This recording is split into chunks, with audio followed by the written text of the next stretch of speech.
Alon dhisik. Ora pangling iki lak Setyaki. Ya dasar Kamaranyata. Siamu rakya Kartamarma. Ya. Tumenggong Kartamarma. Sajak mrepeki lakuku arep menyang Kartamarma. Iki dina aku njaluk dalan. Iki dina aja dadi sesrimpetaning lakuku. Aku arep sowan ana ngarsaning Siun Prabu Sri Bathara Kresna. Yen besok kurang 3 dina maneh kudu rawuh ana ing Praja Ngastina. Iku yen gelem mbok aturi. Yen ora gelem mbok aturi rawuh ana ing negara Ngastina karepmu apa? Bakal tak rudha paripeksa Sinun Prabu Sri Bathara Kresna. Waduh omongmu. Sing kon rudha paripeksa iku sapa, Dik? Iku Munu Ratu goblok. Lan siramu iku menteleng ana kene iki gak ndelok mungsuhmu aku niku. Iku Munu Setyaki. Setyaki iku betenge negara Dwarawati. Pagere negara Dwarawati. Saben dina nek gak penggaweane perang iku gatel tangane Setyaki ku tak kandhani. Kakang yen boten wantun kula aturi mendelke mawon Kakang. Lho ya gak meneng-meneng ngono awakmu iku dulurku iki. Kon iki dulurku tak elingno nek kenek. Sepira pengalamanmu iku sik luwih akeh pengalamanipun Kakang. Mula sing ati-ati, Dik. Gak apa-apa wong golek mungsuh iku gak apa-apa. Tapi yo ndelok sing didedhep iku sapa? Nek prajurit biasa tumenggung biasa gak apa-apa kok sumbari kaya mangno. Iki Setyaki kok sumbari. Wong aku ndelok plirike mripate iki manglirak-nglirik aku sia-sia dadak. Kon maneh. Barekan samu barang iku kudu diukur. Kudu diukur ibarate wong melompat kudu ngerti jangkae. Ibarate wong mlayu kudu ngerti ombone sepira. Nang wis dados anteping tekad kula Kakang. Kok kemlitimu ngene. Wong atase wong kono iki gawane karo bojomu nek njaba kemliti. Lengene ditatuh. Pupune gambar naga. Lengene gambar kala jengking, gulune gambar kelabang. Ana omah dikon ngono mbah bojone gelem. Sing dadi tekadmu kenek, anteping niatmu kena, ning pelingipun Kakang aja mbok bajutno. Kabeh iku wis pasrahno kelawan Paman Sengguni mo. Setyaki ana barang. Aku njaluk dalan. Aku njaluk dalam arep sowan ana ing ngarsaning Sinuwun Prabu Sri Bathara Kresna. Dina iki Sinuwun Prabu Bathara Kresna ora kena den ganggu gugat. Ora kena den ribeti. Mula wis dadi pakaryanipun Setyaki wis dadi penggawe aku ngayomi yaiku junjung aku ya bendaraku Sri Narendra Bathara Kresna sing tak jaluk mundura baliya menyang negara Ngastina Kartamarma. Atur ana ing bendaramu Sinun Prabu Duryudana yen Sinun Ndarawati ora kersa den boyong utawa ora bakal ngrawuhi besok sarasehan ana ing negara Ngastina. Adalah parat ibarat wong pelaku siramu dadi sandung aku. Ibarat wong melompat siramu dadi sesrimpetan.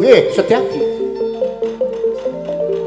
Sepira kadigdayamu, sepira kasektenmu ora bakal gogrok mulu salomba Kartamarma. Ayo, legane ngati apa Kartamarma apa Raden Setyaki sing bakal njebabademane bumi. Waduh. Sumbarmu kowe iso grajane. Momo. Gak melok-melok Dik, aku gak melok-melok. Kene wis mbram ngerti gepuki Setyaki kok nek kadang. Bapak maju leganingan bagus tampanan tangan kuwi tak tandai katidayam bagus sing hati-hati sediaki kosok bali sing hati-hati sliramu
kurang ajar Setyaki.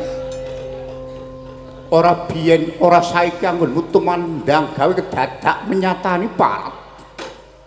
Tak jotos manengen endo mangiwa tak jotos mangiwa endo manengen nganti leno anggonku peperangan kena jempalaning tanganmu kaya ketiban mesti gligen rasaning sirahku. Setyaki, aja anggap aku tinggal gelandang colong keplayu, maju leganing atiku Setyaki.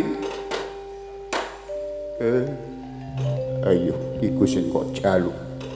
Iya iku sing kok karepno. Kartowarma ora enggal minggat saka bumi Durmati kelakon tak gawe tumbal sliramu. Wah, ladala. Sumbarmu kaya iso ndilat mesti abang parat. Sumbarmu kaya iso ngrajanging kamu kok durung kepara mesti siramu bisa ngandangi pati. Surga dene uga mangkrakoke dene gelap jejere manungsa urip ana ing alam donya-donya sifat lali karo apes. Yen wis tinekan apesmu barengi dina patimu najan to ilmu sundul ngawiyat tak kira ora ana manungsa digdaya. Pisan tak sepura ping pindho kala merta ping tulurat pengadilan awas. Tekane ngadil leno paningalmu sisip sembir tuna jungkat katurang tak candhak sebet nopo ing wuringin kurung lakon lebur kuwandam parat.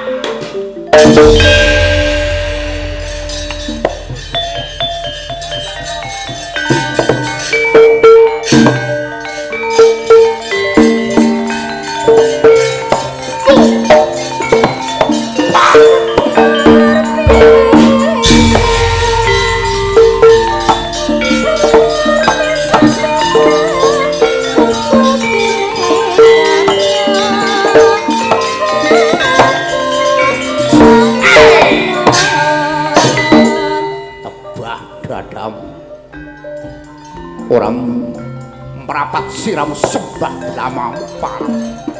Coba kan suara yang maju bagus. Wah.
ora kena den Eman Setyaki.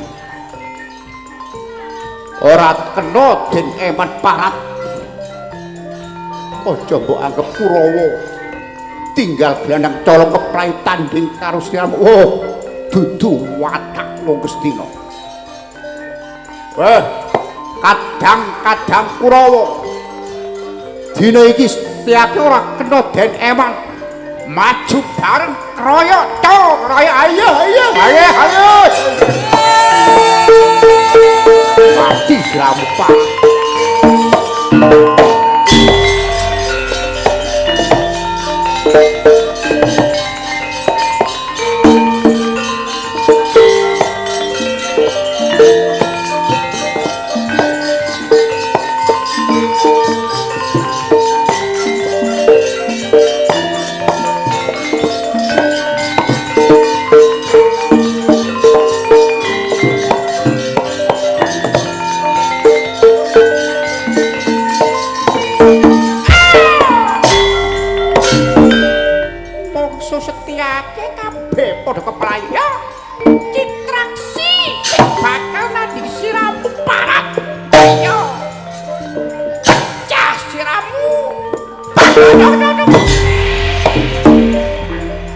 Dobol garis digejrot.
Dodo muntaplir tinebah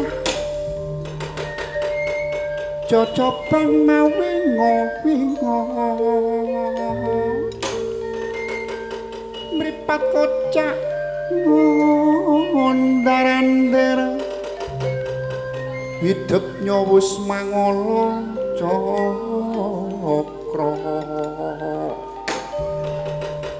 branang wedanane kadya kembang warwari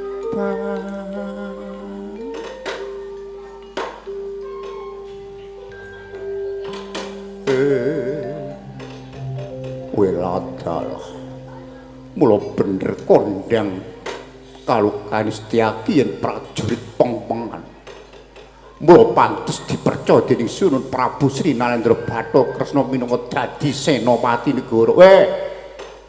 Setyaki aja mbok anggep aku padha kelaru Kurawa. Anak murid Kanjeng Rama Begawan Cunda Manik sing bakal mengkang nyawamu lan ragamu barat.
Apa melu barisane bangsa Kurawa? Dasar Kapuranyata.